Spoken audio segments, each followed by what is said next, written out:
अगर आप ये वीडियो देख रहे हैं तो यकीनन आपको डरावनी फिल्में बहुत पसंद होंगी। उनमें से बहुत से सीन ऐसे होंगे जिन्हें देखकर शायद आपके रोंगटे खड़े हो गए होंगे। ऐसी ही एक मूवी है भूल भुलैया 2। इस मूवी का एक सीन है जिसमें एक प्रेत आत्मा उस हवेली की आखिरी मंजिल पर दीवार पर सीधे चलकर जा रही होती है। क्या आपने कभी सोचा है कि अगर आप ही के घर की किसी दीवार पर आपको कोई प्रेत आत्मा चलते हुए दिखाई दे तो क्या हो? क्या हालत होगी आपकी उस समय? तो नमस्कार, मेरा नाम है कौशल कामरा और आज मैं आपके सामने लेके आ गया हूं मध्य प्रदेश में उन्नाव के बालाजी एक गांव है, उससे 7 किलोमीटर की दूरी पर एक गांव है कुमरिया। वहां की कहानी जहां एक आदमी को उसकी नींद खुलने पर उसकी घर की दीवार पर एक प्रेत आत्मा चलते हुए दिखाई दी। लेकिन क्या उस प्रेत आत्मा ने भी उसको देख लिया था? जानेंगे आगे की कहानी में।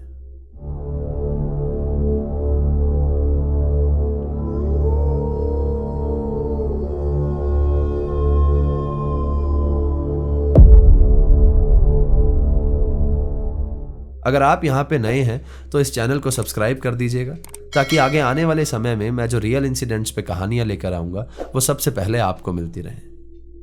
बलबीर, जिसकी उम्र 35 साल थी, कुमरिया गांव के एक अच्छे खासे रईस खानदान का एक लड़का था। बलबीर को शराब पीने की बहुत ज्यादा बुरी आदत थी और इसी वजह से 35 साल का हो जाने के बाद भी बलबीर की शादी नहीं हो रही थी। पूरा गांव बलबीर की हरकतों से बहुत परेशान था। वो अक्सर शराब पीकर लोगों से मार पिटाई करता या फिर उनके जानवरों को खूंटे से खुला छोड़ दिया करता था। गांव के साथ साथ बलबीर के घर वाले भी उससे बहुत ज्यादा परेशान थे। बलबीर के परिवार में 5 लोग थे: बलबीर, उसके भाई भाभी और उसके माता पिता। यह कहानी हमारे साथ आरती ने शेयर की है, जिसके दादाजी के छोटे भाई यानी कजन भाई, उसके चाचा दादा उस समय बलबीर के पड़ोसी हुआ करते थे। बलबीर के घर वाले उसके हिस्से का घर और जमीन उसे देकर उसे अपने आप से अलग कर चुके थे। एक दिन सुबह सुबह गांव में बलबीर के मरने की खबर फैल गई और यह मालूम हुआ कि बलबीर ने आत्महत्या कर ली है। लेकिन बहुत से गांव के लोगों का यह भी कहना था कि बलबीर से तंग आकर किसी ने उसकी हत्या कर दी है। ताज्जुब की बात यह थी कि बलबीर के मरने का उसके पूरे परिवार में किसी को कोई भी दुख नहीं दिख रहा था। उन्होंने ना तो पुलिस को इन्फॉर्म करना जरूरी समझा और ना ही उसकी लाश का पोस्टमार्टम करवाना जरूरी समझा और बिना कुछ किए कुछ ही देर बाद बलबीर की लाश को जाकर जला दिया। इस पूरी कहानी में मैं जब भी आरती के दादाजी कहूंगा, इसका मतलब है उसके दादाजी के छोटे भाई यानी दूर के कजन, उनकी बात हो रही है। तो आरती के दादाजी आशुतोष जी, उन्होंने काफी समय पहले ही बलबीर से उसके हिस्से का घर अपने नाम करवा लिया था। अब ये बात आज भी डाउट में है कि शराब के नशे का फायदा उठाकर उससे साइन करवा लिए थे या फिर वो जमीन हड़प ली थी।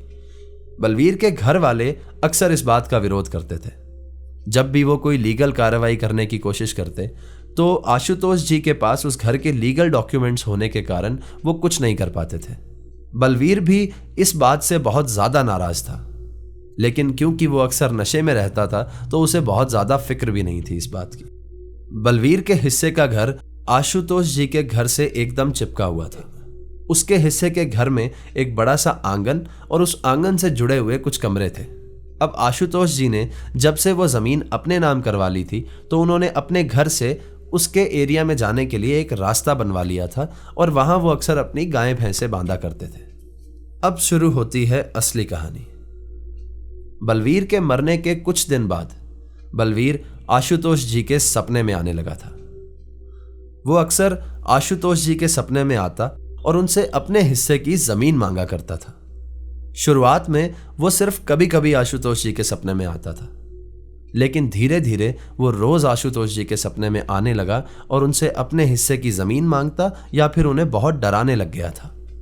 आशुतोष जी इस बात से बहुत ज्यादा परेशान रहने लगे थे, क्योंकि या तो वो उनके सपने में आकर उन्हें उनकी छाती पर चाकू लिए बैठा दिखता था या फिर वो उनके शरीर को नोच नोच कर खा रहा होता था उनके सपने में।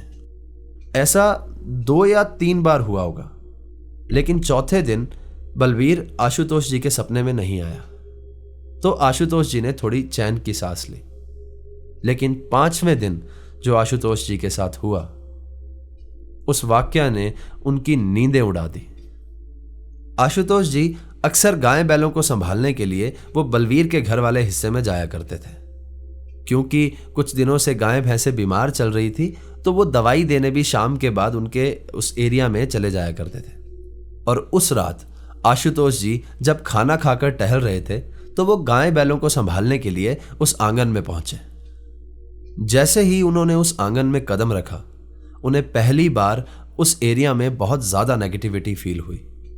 उन्होंने अपने घर वालों को यह भी बताया बाद में कि उस दिन उस एरिया में नॉर्मल दिनों के बजाय बहुत ज्यादा गर्मी थी। उस दिन जब उन्होंने गाय भैंसों को दवाई देने की कोशिश की तो वो अक्सर दवाई बहुत आराम से खा लिया करती थी, लेकिन उन दिनों वो गाय भैंसें खाना भी नहीं खा रही थी और ना ही उनसे दवाई ले रही थी।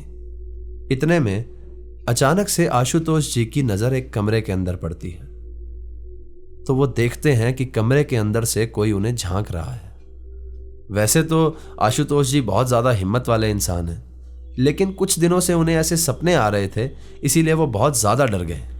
उन्होंने ऐसा जताया कि जैसे उन्हें कुछ महसूस ही नहीं हुआ है, उन्होंने कुछ देखा ही नहीं है, और वो दबे पांव धीरे धीरे अपने घर की ओर चलने लगे।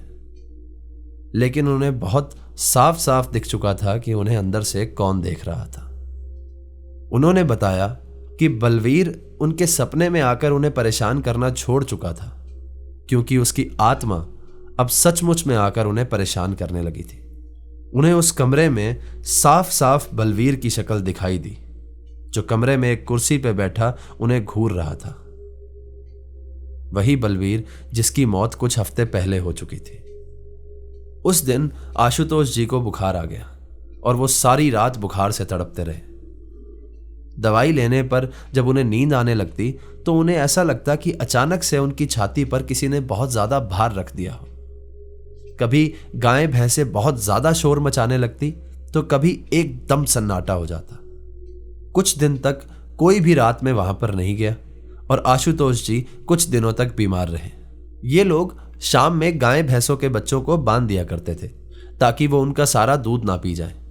लेकिन जब भी ये सुबह सुबह उनका दूध निकालने के लिए वहां पहुंचते तो इन्हें पता लगता कि किसी ने रात में उन बच्चों को छोड़ दिया है और वो गायें भैंसों का सारा दूध पी गए हैं। ये वही हरकतें थी जो बलवीर किया करता था और जिससे पूरा गांव परेशान था। अब वो जितने भी जोर से गाय भैंसों के बच्चों को खूंटे से बांध देते, रोज सुबह सुबह उन्हें वो खुले हुए मिलते थे।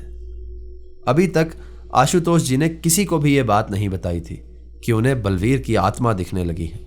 अभी तक सिर्फ ये चीजें चल रही थी।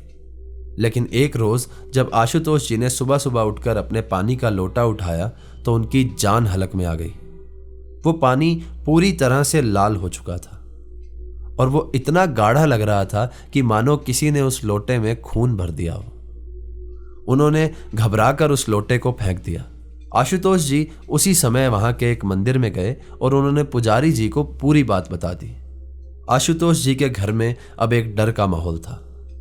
क्योंकि वो गांव का घर था तो वहां पर सिर्फ आशुतोष जी और उनकी पत्नी रहा करते थे और उनके बच्चे यानी बलवीर का भाई और उसकी पत्नी वो पास ही के एक शहर में रहा करते थे।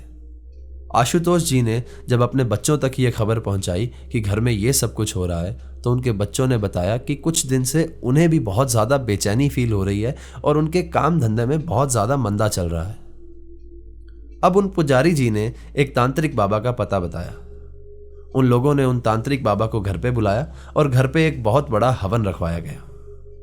उन तांत्रिक बाबा ने बताया कि हो सकता है कि इस हवन के बाद भी बलवीर उन्हें दिखाई दे, लेकिन वो सिर्फ उन्हें दिखाई दे सकता है, उनका कोई भी नुकसान नहीं कर सकता। क्योंकि ये बलवीर का ही घर था तो शायद उसकी आत्मा का कोई अटैचमेंट उस घर के साथ रहा होगा, इसलिए उसकी आत्मा उन्हें वहां दिखाई दे सकती है।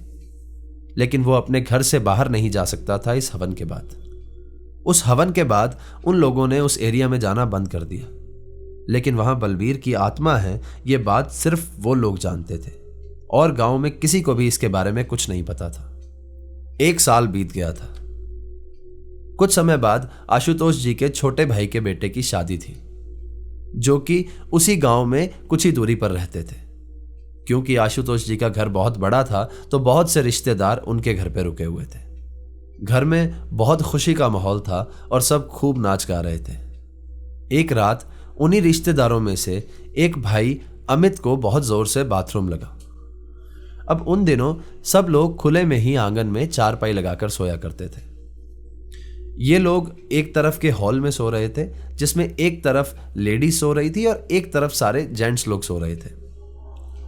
अमित ने औरतों की तरफ वाले बाथरूम में जाना सही नहीं समझा और जिस तरफ वो लोग सोए हुए थे, जब वो बाथरूम के पास पहुंचा तो उसमें पहले से कोई था। क्योंकि अमित को बहुत जोर से बाथरूम लगी थी तो अमित दौड़ कर गया और एक गेट को खोलकर उस आंगन में चला गया जहां पर गाय बैल बंधे थे और जहां पे रात में कोई नहीं जाता था। लेकिन अमित इस घर में नया आया था और उसे पुरानी किसी बात के बारे में पता नहीं था। अमित वहां पर खुले में बाथरूम करने लगा तो उसकी नजर सामने की छत पर पड़ी तो उसने देखा कि सामने की छत पर एक आदमी उल्टा लटका हुआ है। यह देखकर अमित का सारा खून सूख गया। वहीं पास ही की दीवार के पीछे एक जगह थी। अमित जल्दी से उस दीवार के पीछे छिप गया और उसे ऐसा लगा कि उस प्रेत या उस आत्मा ने अमित को नहीं देखा है। अमित आधे घंटे तक वहीं छिपा रहा। उसे लगा अगर उसने शोर मचाया या भागने की कोशिश की तो शायद वो प्रेत आत्मा उसको देख ना ले। अमित काफी देर तक वहां छिपा रहा, लेकिन काफी देर बाद जब उसने होश संभाला तो उसने अपना फोन निकाला और आशुतोष जी के बेटे भरत को एक टेक्स्ट मैसेज किया। उसने उसे मैसेज किया कि हम यहाँ बाथरूम के पास फंसे हुए हैं और जल्दी से हमें लेने आओ। अब भरत नींद में था तो उसने ज्यादा ध्यान नहीं दिया और वो नींद से उठकर बाथरूम की ओर चला गया और अमित का वेट करने लगा। थोड़ी देर हो जाने के बाद अमित ने भरत को फिर से मैसेज किया, लेकिन भरत ने रिप्लाई किया कि हम तो काफी देर से बाथरूम के बाहर खड़े तुम्हारा इंतजार कर रहे हैं। तो अमित ने बताया कि वो उस गेट को क्रॉस कर दूसरी तरफ के बाथरूम की ओर चला गया है। अब भरत जोर से उसकी तरफ भागा क्योंकि वो जानता था कि बलवीर की आत्मा वहां पर लोगों को दिखाई देती है और परेशान करती है। अमित को बाहर से किसी के आने की आवाज आई तो उसे लगा कि भरत आ गया है और वो उस जगह से जहां वो छिपा हुआ था वहां से बाहर निकला। बाहर निकलने पर उसने देखा कि वो आत्मा जो दीवार से उल्टी लटकी हुई थी अब वो दीवार पर सीधी चल रही थी और चलते चलते दीवार के बीच में से वो दूसरी तरफ क्रॉस कर गई। उस दिन के बाद बलवीर ने उस घर में आने वाले जाने कितने लोगों को परेशान किया, लेकिन तांत्रिक बाबा ने उस घर में एक हवन कर दिया था, इसलिए बलवीर सिर्फ लोगों को दिख सकता था लेकिन किसी का कुछ नहीं बिगाड़ सकता था। इस कहानी में मेरा मानना यह है कि अगर वो तांत्रिक बाबा उसकी शक्तियों को कम कर सकते थे तो बलवीर की आत्मा को वहां से हमेशा के लिए खत्म क्यों नहीं कर सकते थे? या शायद उस जगह से बलवीर का बहुत ज्यादा अटैचमेंट था, इसलिए बलवीर वहां से नहीं जा रहा था। आप लोगों का इसके बारे में क्या सोचना है? कमेंट करके हमें वीडियो में जरूर बताइएगा और वीडियो पसंद आई हो तो इसे अपने कमजोर दिल वाले दोस्तों के साथ जरूर शेयर कीजिएगा। अगर आप यहाँ पे नए हैं तो इस चैनल को सब्सक्राइब कर दीजिएगा ताकि आगे आने वाले समय में मैं जो रियल इंसिडेंट्स पे कहानियां लेकर आऊंगा वो सबसे पहले आपको मिलती रहें। अब YouTube हम स्टोरी टेलर्स के लिए एक मंदिर है, तो इस मंदिर में सब्सक्राइब करने के बाद एक घंटा दिखाई देगा, उस घंटे को भी जरूर दबा दीजिएगा ताकि सबसे पहले कहानियां आप तक पहुंचती रहे।